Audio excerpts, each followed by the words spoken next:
요한계시록 22장 6절부터 9절 함께 읽겠습니다. 22장은 21장부터 시작된 새 하늘과 새 땅, 그리고 임하게 된 새 예루살렘에 대한 묘사를 계속하고 있습니다.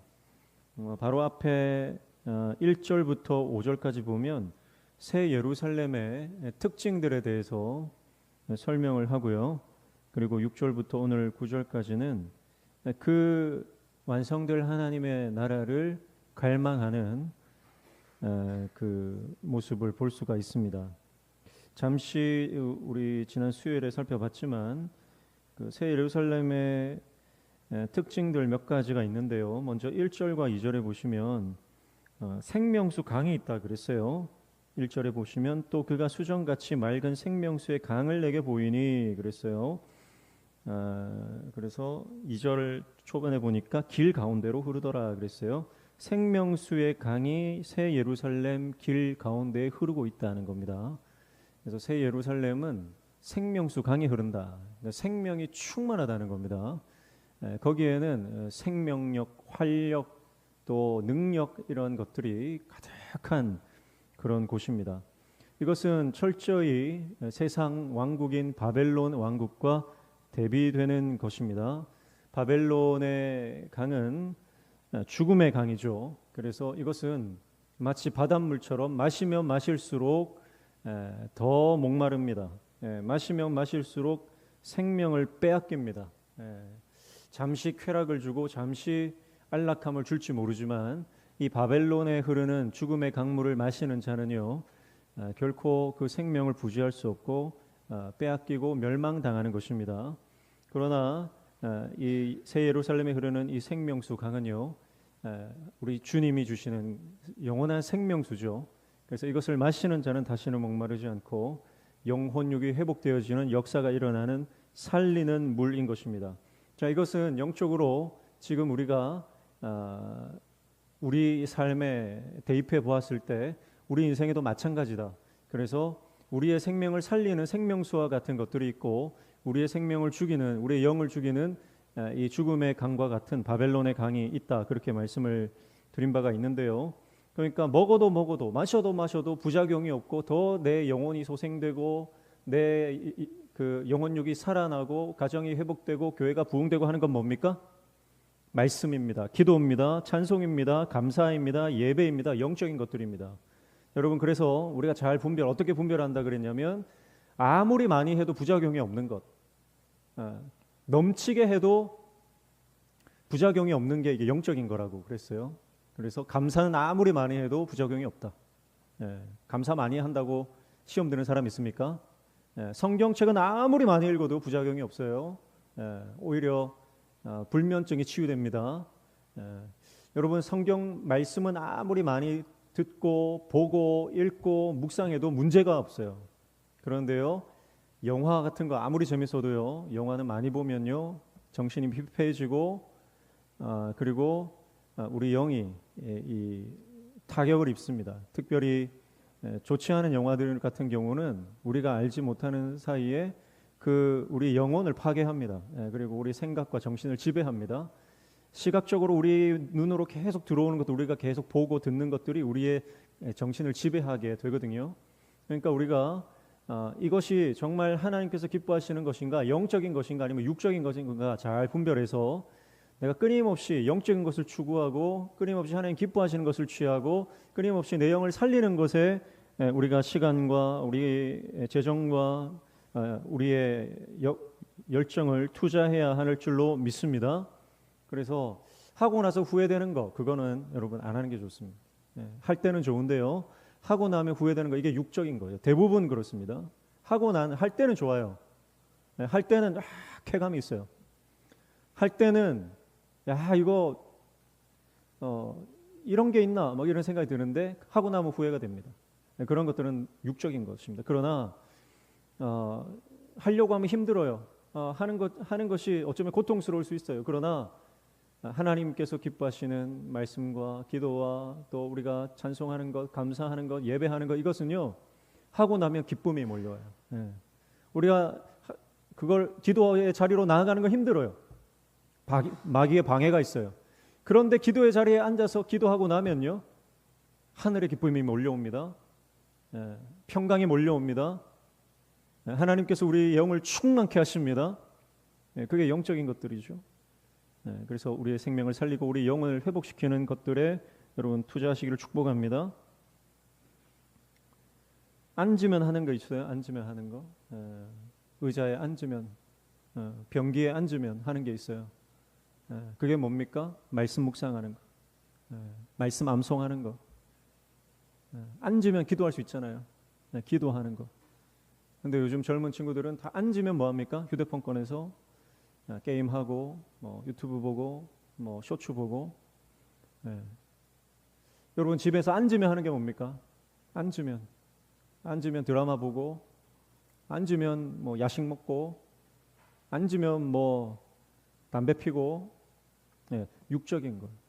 그것은 내 영혼육을 파괴하는 것입니다. 영적인 것을 선택하시기를 축복합니다. 그게 생명수 강이라는 것이고요. 그 다음에 2절 중반에 보니까 생명나무가 있다 그랬어요. 강 좌우에 생명나무가 있어 12가지 열매를 맺되 달마다 그 열매를 맺고 그 나무 잎사귀들은 만국을 치료하기 위하여 있더라 그랬습니다. 자, 생명나무가 있죠. 생명나무, 나무는요 에덴 동산에 생명나무가 있었어요. 그러니까 하나님께서 완성하실 최후의 그 하나님 나라, 완성될 교회, 저와 여러분이 들어갈 천성에는 생명나무가 있다. 에덴의 모습이 회복된다. 이 땅에 구현되었던 그 에덴이 하나님 나라에 회복되는 것을 우리가 보게 될 것입니다. 그래서 생명나무는 생명의 열매를 맺는 것이죠. 이것은 생명력, 하나님의 생명력을 말하고 있습니다. 그래서 살아있어요. 이것은 진정한 능력이 그 안에 있습니다. 그래서 성도들 가운데도요, 그 안에 정말 능력이 있는 성도가 있습니다. 정말 능력이 있어요. 기도의 능력, 말씀의 능력, 찬송의 능력, 감사의 능력, 그 안에 능력을 가지고 신앙생활 하시는 분이 있는가 하면은요, 겉모습은 그럴듯한데 그 안에 능력이 하나도 없어요. 늘 불평하고 원망하고 미워하고 하나님 앞에 늘 불순종하고 늘 회피하고, 그렇게 능력 없이 그저 억지로 어쩔 수 없이 부모님 때문에, 자녀들 때문에, 상황 때문에, 직분 때문에 신앙생활하는 사람들, 그런 사람들은 겉으로는 직분자이지만, 겉으로는 목사지만, 겉으로는 장로요 권사지만 그 속에는 아무런 능력이 없는 거예요.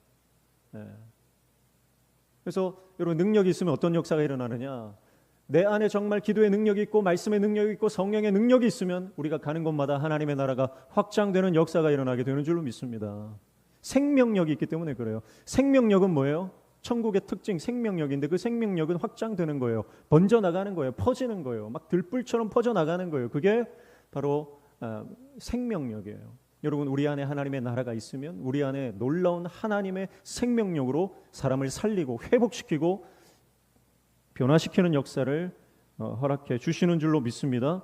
자, 그래서 이 생명나무와 대비되는 게 뭐라고 했습니까? 바벨론의 공중정원을 보면 알죠. 세계 7대 불가사의 바벨론의 공중정원은요, 사람들이 인위적으로 꾸며놓은 거예요. 에덴 동산을 마치 재현해 놓았습니다.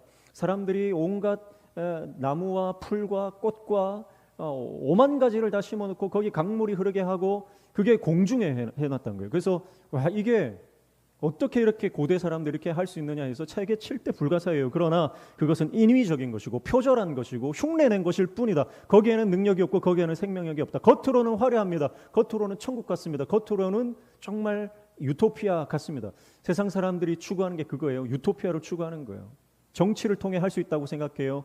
돈을 통해서, 경제를 통해서 할 수 있다고 생각해요. 군사력을 통해 막강한 군사력을 가지고 있으면 우리나라, 우리 민족이 잘 살 수 있다, 이런 얘기들을 많이 하잖아요. 그런데 불가능합니다. 이건 흉내내는 것일 뿐이기 때문에 그렇습니다. 진정한 생명은 하나님의 말씀, 하나님의 나라 안에만 있는 줄로 믿습니다. 그래서 에덴 동산도 그렇고 바벨론의 공중정원도 그렇고 정확한 위치를 알 수 없다.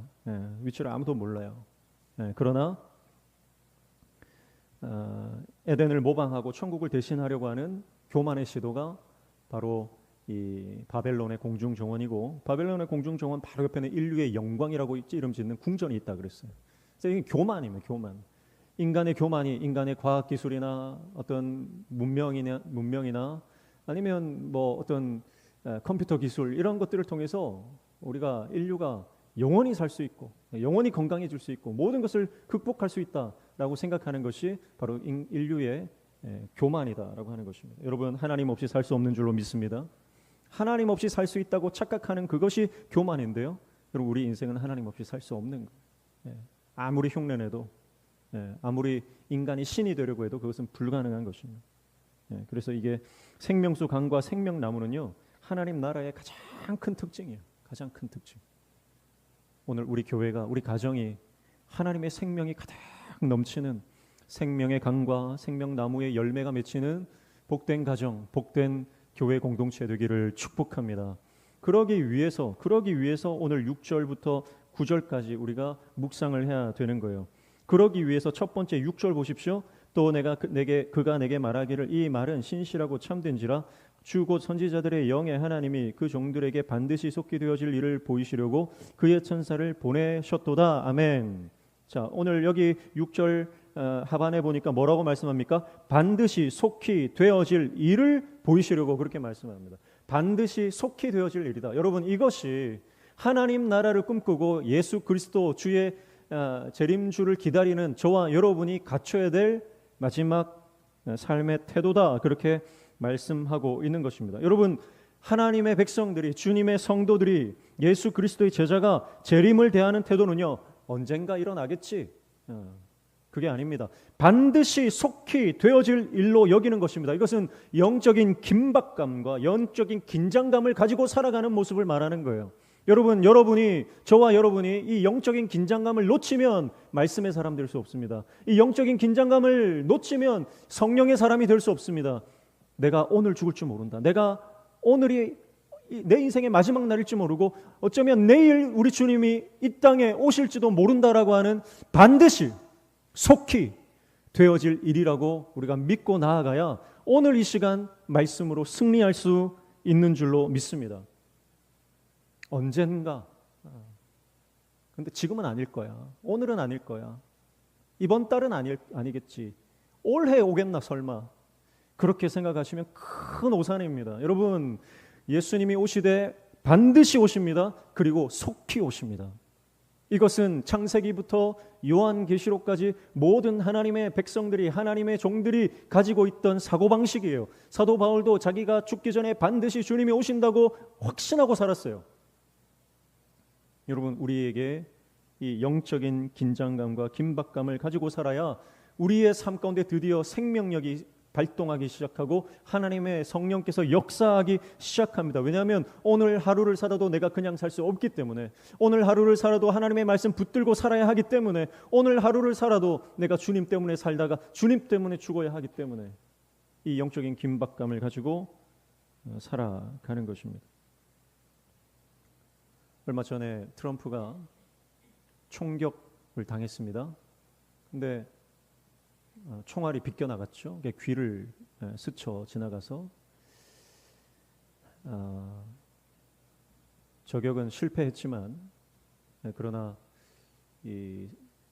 앞으로 한 세기의 길이 남을 그런 장면, 또 사진이 남게 되었죠. 외신에서 그런 말을 하는 것을 들었어요. 트럼프의 눈빛이 달라졌다. 트럼프의 눈빛이 달라졌다. 뭔가 지금까지 나오던 행보와 좀 다른 면들을 보게 된다라고 하는 기사들을 보게 됩니다. 물론 그것이 어떤 정치적인 쇼나 아니면 어떤 작전일 수 있겠지만 어쩌면 그럴 수도 있다고 생각해요. 왜냐하면 죽음을 경험한 사람은요, 삶이 바뀌는 거예요. 정말 죽음 일보 직전까지 갔다가 트럼프가 이렇게 했잖아요. 이렇게 안 했으면 총알이 얼굴을 관통했을 수도 있잖아요. 근데 그 찰나의 순간 이렇게 딱 했는데 총알 빗겨나갔단 말이죠. 그러니까 아마 귀가 뚫리면서 피가 막 흐르고, 어쩌면 그가 그 공간에서 벗어난 이후에 그 시간들을 많이 생각했을 거 아니에요. 그리고 죽음이라는 것을 직면했겠죠. 물론 뭐 그게 진짜인지 아닌지는 모르겠지만 어쨌든 저와 여러분이 죽음이라고 하는 것을 인식하고 살아갈 때 삶에 대한 태도가 바뀐다는 겁니다. 죽음이라고 하는 것을 내 삶의 바로 앞에 직면하고 살아가는 인생과 그렇지 않은 인생은 같을 수가 없다는 겁니다. 사랑하는 성도 여러분, 오늘 저와 여러분이 하나님께서 오늘 부르셔도 내가 순교의 제물로 나를 온전히 헌신할 수 있는 하나님의 종 되시기를 축복합니다. 그래서 가만히 앉아 있을 수가 없어요.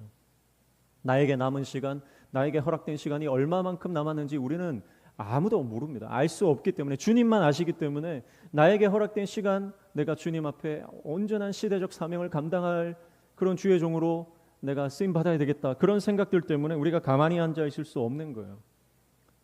제가 금요일 날 오전에 CTS 방송국에 중보기도회 설교를 하러 갔는데 거기 가니까 정말 기도의 용사들이 앉아 계세요. 그분들은 자기 자녀들을 위해서 기도하러 오신 분들이 아니에요. 자기 교회를 위해서 기도하러 오신 분도 아니에요. 그분들은 오로지 자기의 시간을 내어서 부산의 복음화를 위해서, 부산 땅의 복음화를 위해서, 부산 땅의 교회들의 회복을 위해서, 내 자식도 아니고 내 가정도 아니고 내 교회도 아니에요. 하나님께서 이 땅을 회복시켜 달라고 모인 분들이에요. 제가 그분들을 보면서 얼마나, 여러분, 거기는 그 자리에 서 있기만 해도 은혜가 되는 자리예요. 오늘 저와 여러분이 그렇게 우리의 삶, 허락된 시간 동안 우리의 삶의 자리에서 주님의 사명 감당하는 저와 여러분 되시기를 축복합니다. 그리고 7절에 보니까 보라, 내가 속히 오리니 이 두루마리의 예언의 말씀을 지키는 자는 복이 있으리라 하더라 그랬습니다. 여러분, 우리의 삶에 생명이 넘치고 하나님 나라가 확장되고 하나님의 뜻이 이루어지기 위해서 두 번째로 우리가 붙들어야 하는 것은 하나님의 말씀, 이 예언의 말씀을 지키는 자가 복이 있다. 여러분, 말씀을 지킬 때, 순종할 때 하나님의 역사가 일어나게 되는 줄로 믿습니다. 듣는 것으로 부족해요. 읽고 보는 것으로 부족합니다. 지켜야 합니다. 순종해야 합니다. 여러분, 순종이 없으면요, 말씀 많이 들은 것, 말씀 많이 읽은 것 교만됩니다. 내가 말씀을 순종하지 않으면 내가 쌓인 지식으로밖에 남지 않는 거예요. 그러나 하나님의 말씀을 내가 순종하면 여러분, 내 안에 변화가 일어나고, 순종할 때 여러분, 우리의 삶에 하나님의 역사가 시작하는 것입니다. 사랑하는 성도 여러분, 오늘 저와 여러분이 말씀에 순종하는 순종의 종 되시기를 축복합니다. 예언의 말씀을 지키는 자가 복이 있다, 이렇게 말씀하고 있는 것입니다. 그리고 8절 9절에 보면 이렇게 말씀하죠. 이것들을 보고 들은 자는 나 요한이니 내가 듣고 볼 때 이 일을 내게 보이던 천사의 발 앞에 경배하려고 엎드렸더니 그가 내게 말하기를 나는 너와 내 현제자들과 또 이 두루마리의 말을 지키는 자들과 함께 된 종이니 그리하지 말고 하나님께 경배하라 하더라. 무슨 말이에요? 하나님만 예배하라는 것입니다. 하나님만 예배하는 거예요. 여러분, 사도 요한이 19장 10절에 보면 천사가 막 너무 이게 영광과 위엄 가운데 이 말씀을 전하니까 또 천사 앞에 엎드려서 예배하는 장면이 나와요. 19장에 보시면 나오는데 한 번 실수했는데 또 실수를 하고 있어요. 또 천사가 말씀을 전하는 천사에게 무릎을 꿇고 예배를 드리려고 합니다. 그러니까 천사가 뭐 하는 짓이냐, 일어나라, 나도 똑같은 하나님의 종이다, 이렇게 세우고 오직 하나님만 예배하라고 하는 거죠. 여러분, 사도 요한이 어떤 사람입니까? 사도 요한이 얼마나 대단한 사람입니까? 사도 요한이 얼마나 영적으로 여러분 깨어있는 종입니까? 그런데도요, 이 사도 요한이 정신을 못 차리는 거예요. 두 번씩이나 천사 앞에 무릎 꿇고 경배하려고 하는 것입니다. 여러분, 요한이 이 자신의 실수를, 두 번이나 했던 실수를 생략하지 않고 말씀에 기록하고 있다는 것을 우리가 주목해야 합니다. 여러분, 요한 같은 사람도, 요한 같은 존재도 실수하고 하나님 외에 다른 것을 예배할 수 있다는 거예요. 그러니까 요한이 자신의 부끄러운 이 실수를요, 성경에 기록한 것은 저와 여러분에게 경고하기 위함이에요. 여러분, 우리가 신앙생활하면서요, 하나님을 예배하지 않고 다른 것을 예배할 수 있다는 겁니다. 여러 번 말씀드리지만 우리가 하나님 외에 돈을 예배할 수 있고요, 건강을 예배할 수 있고요, 사람을 예배할 수 있어요. 심지어는 예배를 예배할 수도 있어요. 여러분, 하나님만 예배하는 저와 여러분 되시기를 축복합니다. 내가 지금 뭘 예배하고 있는지, 내가 지금 뭘 섬기고 있는지, 여러분, 그것을 우리가 바로 알아야 됩니다. 전통을 예배하는 것 아닙니까? 내가 만들어낸 어떤 틀을 예배하고 있는 것 아닙니까? 사람을 예배하고 있는 것 아닙니까? 여러분 오직 하나님만 예배받으시는 분인 줄로 믿습니다. 그래서 우리 인생 가운데 그 어떤 것도 하나님이 받아야 할 영광을 탈취해서는 안 됩니다. 그 어떤 것도 하나님이 앉으셔야 할 그 예배의 자리에 앉아서는 안 되는 거예요. 현대의 수많은 사람들은 자기 자신을 예배합니다. 자기를 예배해요. 자기를 사랑하는 것, 이것이 마지막 때의 모습이에요. 여러분, 자아도취, 자기 사랑에 빠지는 것이 아니라 오직 나를 버리고 나를 내려놓고 나를 십자가에 못 박고 예수 그리스도 하나님만 예배하는 저와 여러분 되시기를 축복합니다. 그래서 22장 1절부터 5절까지 생명수와 생명나무, 또 거기는 저주가 없다 그랬어요. 밤이 없다 그랬어요. 그런 생명력으로 충만하고 하나님의 빛으로 충만하고 하나님의 임재와 영광으로 충만한 완성된 교회, 하나님의 나라, 그것을 우리가 꿈꾸며 언젠간 완성될 하나님의 나라지만 아니요, 지금 이미 여기서부터 시작된 줄로 믿습니다. 그래서 우리가 추구해야 할 하나님의 교회는요, 그런 하나님의 생명과 성령의 열매로 가득하고, 그리고 하나님의 빛으로 하나님의 임재와 영광으로 가득해서 모든 어둠의 영들이 떠나가 더 이상 역사하지 못하는 성령님만 역사하시는 교회, 그 교회가 되기 위해서 우리는 첫 번째 어떻게 해야 합니까? 첫 번째, 영적 긴장감을 가지고 이 땅에 내가 오늘 하루 마지막인 것처럼 그렇게 살아야 한다 말씀합니다. 두 번째는 하나님의 말씀을 순종해야 한다 말씀했습니다. 세 번째는 오직 하나님만 경배하고 다른 모든 우상을 버려야 한다, 그렇게 말씀을 하고 있습니다. 사랑하는 성도 여러분, 하나님 나라를 꿈꾸는 저와 여러분 되시기를 축복합니다. 하나님 나라를 꿈꿉시다. 그리고 하나님께서 우리 교회를 정말 계시록에 기록된 이 천국의 모형과 같은 교회, 이 땅의 천국의 모델하우스의 역할을 하는, 그래서 수많은 교회들이 명신교회를 보면서 저 교회가 하나님께서 기뻐하시는 교회의 어떤 원형을 닮은 교회구나, 그렇게 인정하고. 세상 사람들은요, 어떤 교회를 탐방합니까? 큰 교회 탐방합니다. 여의도 순복음교회 가면 세계 곳곳에서 교회 탐방하러 수많은 팀들이 매주일 끊이지 않고 옵니다. 미국에서도 오고 저기 남미에서도 오고 아프리카 대륙에서도 오고 수많은 전 세계 사람들이 여의도 순복음교회를 구경하려고 옵니다. 너무 크니까, 규모가 있으니까요. 그럼 세상 사람들의 관심은 그런 거예요. 규모 얼마나 크냐, 얼마나 부흥했냐, 얼마나 많이 모이냐, 얼마나 튼튼하냐.